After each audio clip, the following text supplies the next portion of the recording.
Sound Horeg baru-baru ini menggemparkan warganet. Sound Horeg merupakan sebuah acara atau festival yang diadakan oleh masyarakat di Jawa Timur. Festival ini diadakan untuk memeriahkan beberapa acara seperti Agustusan, pernikahan, dan acara-acara kemasyarakatan lainnya. Sound Horeg biasanya punya merek tersendiri. Beberapa merek yang paling terkenal adalah Brewong. Sound Horeg ini sangat digandrungi oleh masyarakat terutama pemuda di Jawa Timur. Kemunculan Sound Horeg benar-benar menggemparkan warganet.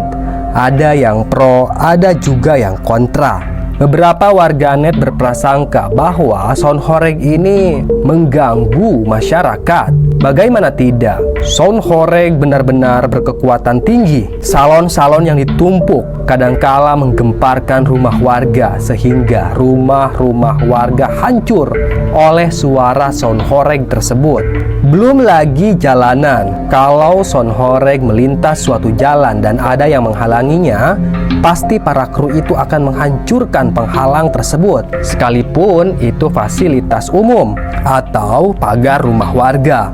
Mereka akan menghancurkan fasilitas itu demi terlaksananya festival Sound Horeg. Namun di sisi lain ada juga yang pro terhadap Sound Horeg. Mereka berpendapat bahwa Sound Horeg menjadi tradisi tersendiri di Jawa Timur. Namun apa jadinya kalau Sound Horeg diadakan di tempat yang sangat angker? Tempat itu bernama Klampis Ireng yang berada di Jawa Timur. Klampis Ireng merupakan kerajaan gaib. Orang-orang Jawa Timur percaya bahwa Klampis Ireng merupakan tempat paling angker di Jawa Timur. Seperti apa kisahnya? Tanpa banyak basa-basi lagi, langsung aja kita simak ceritanya.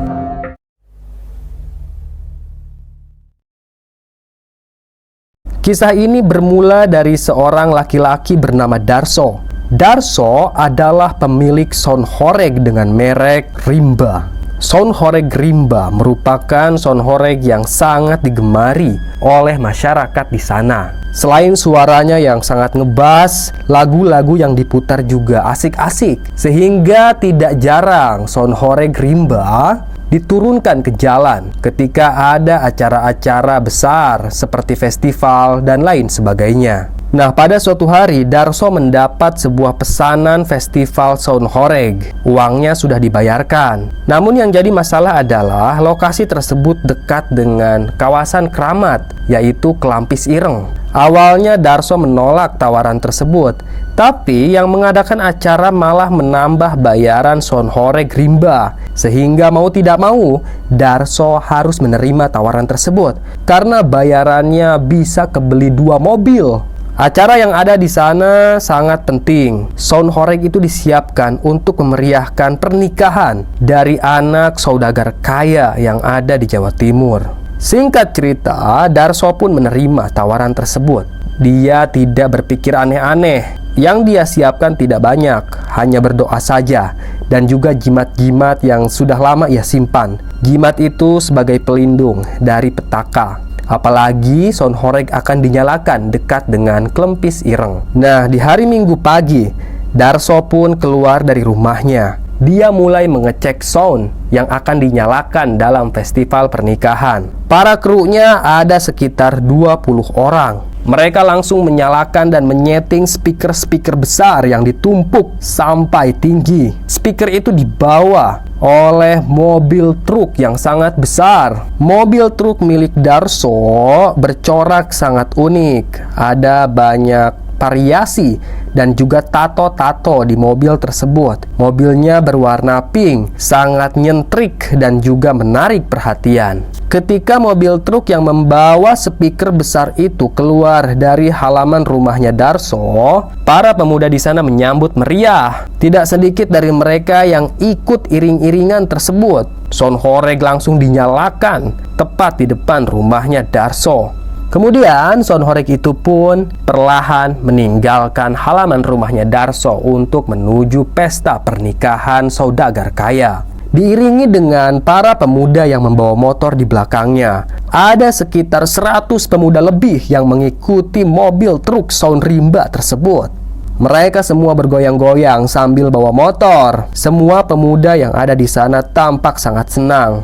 Nah, di sepanjang perjalanan, para pemuda itu membantu Sonhoreg Rimba untuk melintas. Sesekali Sonhoreg Rimba melintasi perumahan warga, sehingga tidak jarang para pemuda harus membongkar pagar, kanopi, dan apa saja yang menghalangi Sonhoreg tersebut.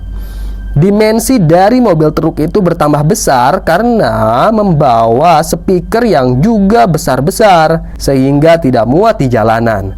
Mobil-mobil yang ingin melintas di sana jadi tidak bisa melintas. Jalanan menjadi macet. Orang-orang yang ingin melintas di sana harus putar balik dan mencari jalan alternatif. Ditambah lagi mereka tidak mau mendengar suara Sonhoreg yang sangat bising. Telinga bisa saja budek kalau lama-lama mendengar Sonhoreg. Sementara itu para pemuda yang ada di belakangnya sudah biasa mendengar suara Sonhoreg yang sangat keras itu, sehingga mereka tidak merasa kebisingan. Yang ada malah happy.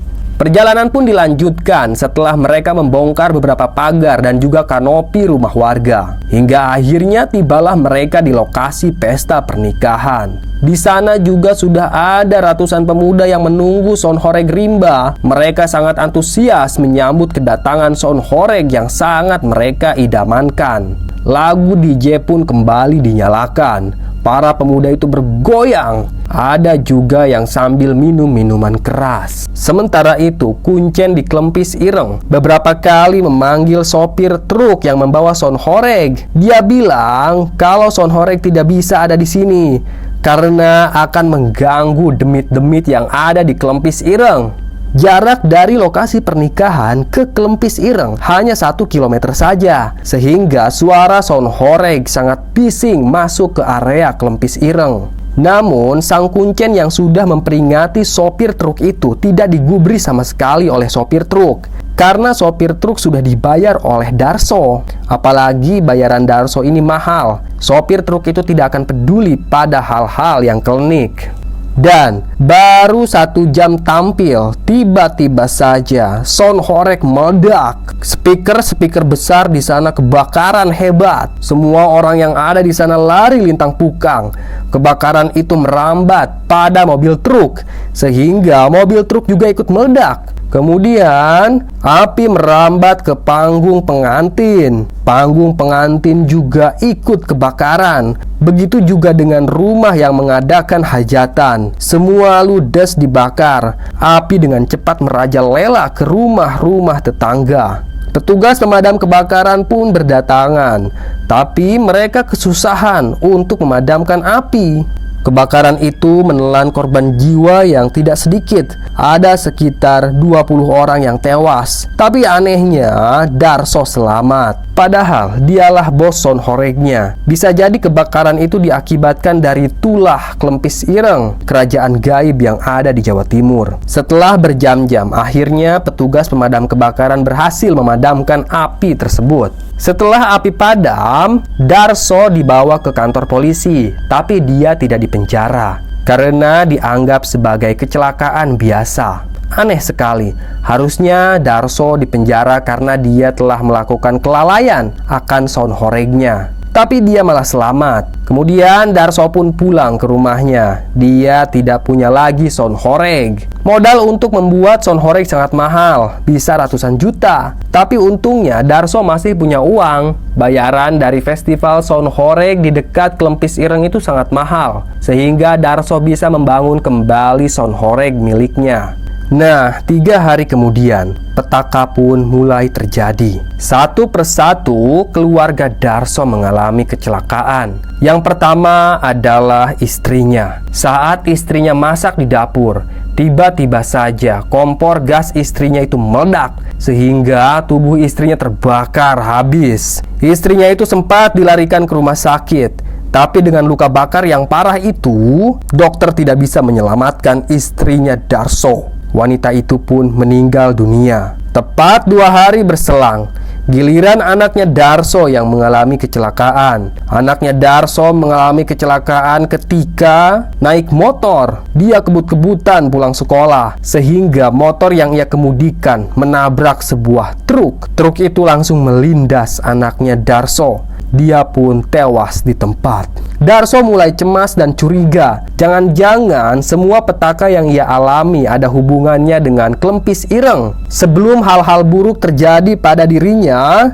dia pun berniat untuk mendatangi kuncen Klempis Ireng. Eyang Susanto adalah kuncen yang ada di Klempis Ireng. Darso mendatangi eyang tersebut untuk meminta maaf atas ulahnya. Namun saat Darso datang ke sana, dia malah mendapat jawaban yang menohok. Tindakanmu tidak bisa dimaafkan. Kau tunggu giliran saja. Nanti ajal akan segera menjemputmu, ucap Eyang Susanto.